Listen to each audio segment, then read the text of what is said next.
soon after Antietam, Lincoln takes an extraordinary step. He issues an Emancipation Proclamation, freeing the slaves. All persons held as slaves within any state or designated part of a state where people shall be in rebellion against the United States shall be then, thenceforward, and forever free. The Emancipation Proclamation was really the turning point of the American Civil War. It transformed the war from a war for the Union into a war for emancipation.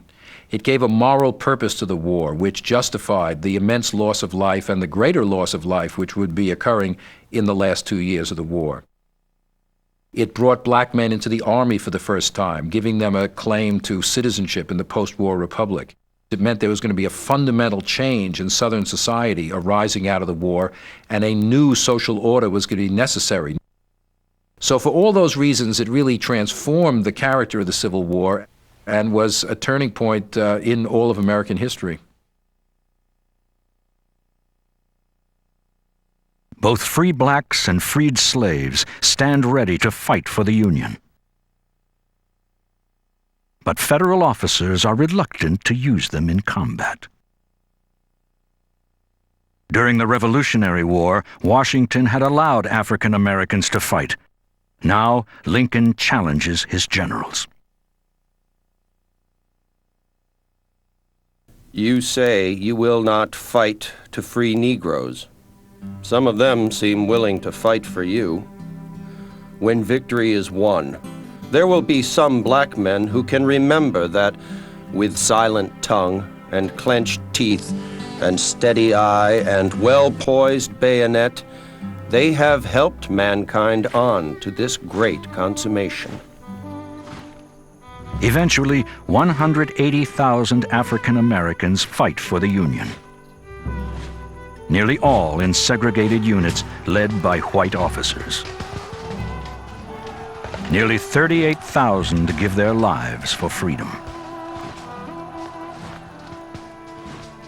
In an incredible irony, late in the war, General Robert E. Lee considers using slaves to fight for the Confederacy.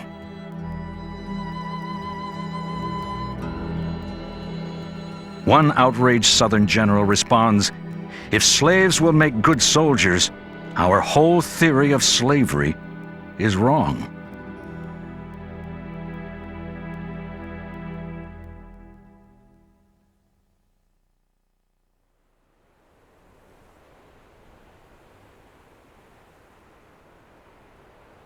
For 3 days in the summer of 1863, Yankee and rebel will slaughter each other in a devastating battle that will be the turning point of the war.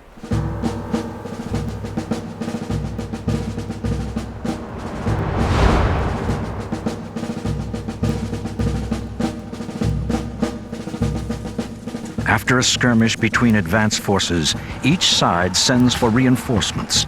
All too soon, 163,000 men face each other. Death on their minds. One Union private describes his encounter with rebel troops. The Confederates came on in magnificent order, with the step of men who believed themselves invincible. As shells burst upon their compact masses, their shattered lines do not waver, but steadily close up the gaps of death. On come the rebel lines with bayonets glistening. A wall of flame, perceivable even in this noonday light, springs from the muzzles of the line of Union muskets. Volley after volley is poured in, with deadly effect upon them.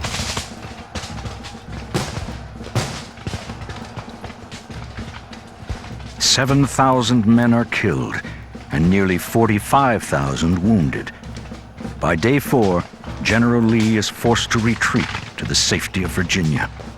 The high tide of the Confederacy has been broken.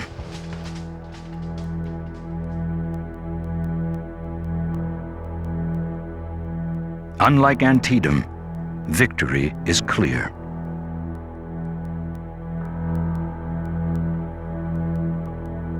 2 months later, on November 19th, Lincoln journeys to Gettysburg to dedicate a cemetery for the Union dead. 77 years ago, our fathers brought forth on this continent a new nation, conceived in liberty and dedicated to the proposition that all men are created equal.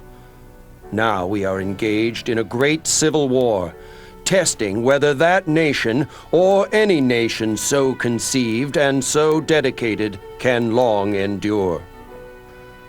These dead shall not have died in vain, that this nation, under God, shall have a new birth of freedom, and that government of the people, by the people, for the people shall not perish from the earth.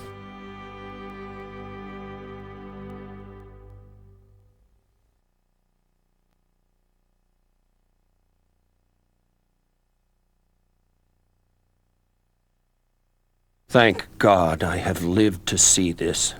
It seems that I have been dreaming a horrid nightmare for 4 years, and now the nightmare is over.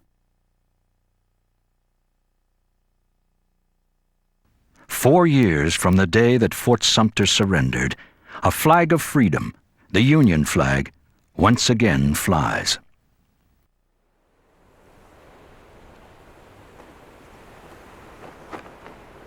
It is sent aloft by the same officer, Major General Anderson, who once raised a flag of defeat in its place.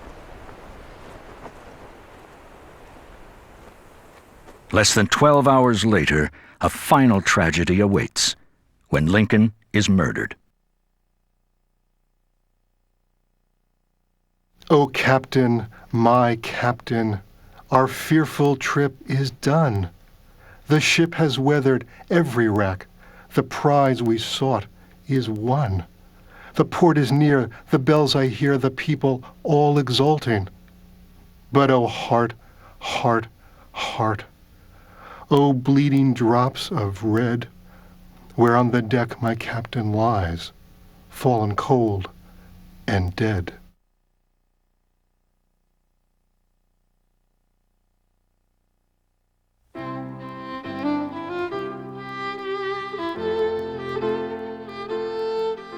A Southern woman named Dolly Lunt gives voice to the anguish of a ravaged South.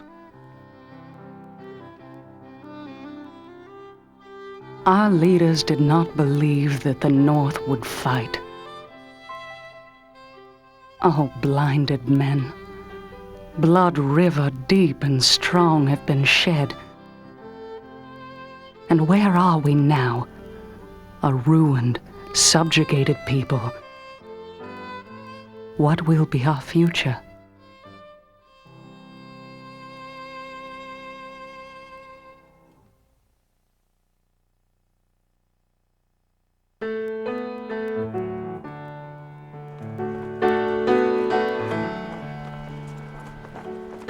For African Americans, hope is upon the land. The 13th Amendment to the Constitution outlaws slavery.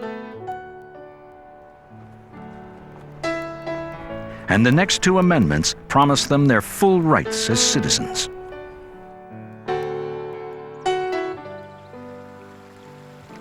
Louisa Bowes Rose remembers the day she and her family first heard the news. Daddy was down to the creek. He jumped right in the water up to his neck. He was so happy.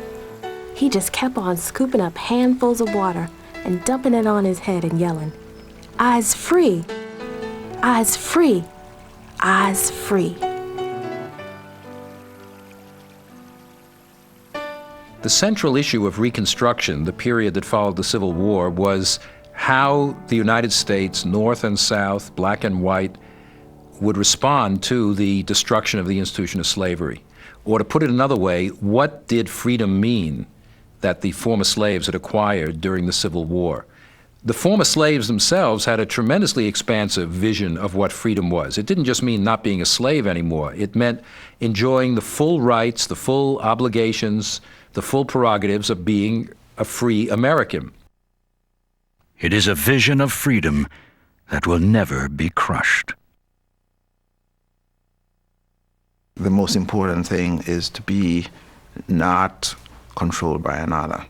And that has remained, of course, a very, very important emphasis among African Americans, because they had to continuously struggle for their freedom and keep alive that idea.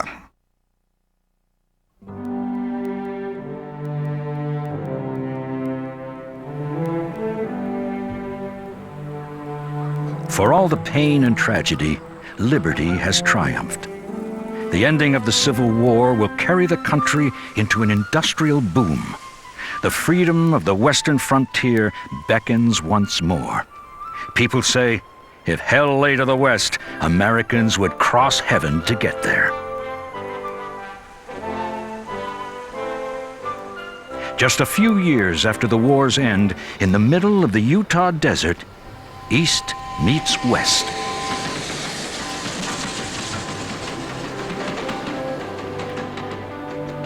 It is one of the greatest building feats since the pyramids, a transcontinental railroad uniting the entire nation with a ribbon of iron and wood. Good times are just around the corner. After great courage and terrible carnage, after altering the very face of the continent, America is ready to transform itself once more. This time into an industrial giant and an emblem of liberty throughout the world.